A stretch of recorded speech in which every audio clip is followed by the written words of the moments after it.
Welcome to RR pharmacist YouTube channel. మీరు ఏదైనా medicine గురించి తెలుసుకోవాలనుకుంటే కింద కామెంట్ చేయండి.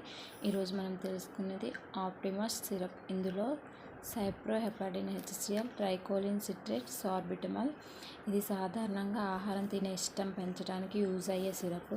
ఈ సిరప్ సాధారణంగా ఏ సిచ్యువేషన్స్లో యూజ్ చేస్తారంటే ఆకలి లేని సమయంలో, బరువు పెరగడానికి, బలహీనత సమయంలో, లివర్ పనితీరు మెరుగుపరచడానికి, పిల్లల్లో లేదా పెద్దల్లో తినే ఇష్టం పెంచడానికి. ఇది ఎలా పనిచేస్తుందంటే సైప్రోహెపటాడిన్ ఆకలి పెంచుతుంది, ట్రైకోలిన్ సిట్రేట్ లివర్ ఫంక్షన్ మెరుగుపరుస్తుంది, సార్బిటమాల్ డైజెషన్ మెరుగుపరుస్తుంది.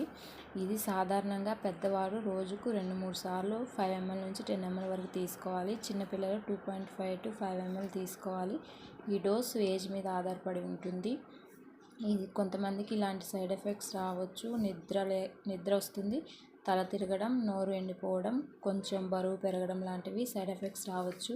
డ్రైవింగ్ చేసే ముందు సిరప్ తీసుకోవడం మంచిది. డాక్టర్ సలహా లేకుండా ఎక్కువ రోజులు వాడకండి. చిన్నపిల్లలకైతే ఖచ్చితంగా డోస్ కంపల్సరీగా డాక్టర్ని అడగాలి. ఈ ఛానల్ యూస్ఫుల్గా అనిపిస్తే లైక్ చేయండి, షేర్ చేయండి, సబ్స్క్రైబ్ చేయండి. Thanks for watching.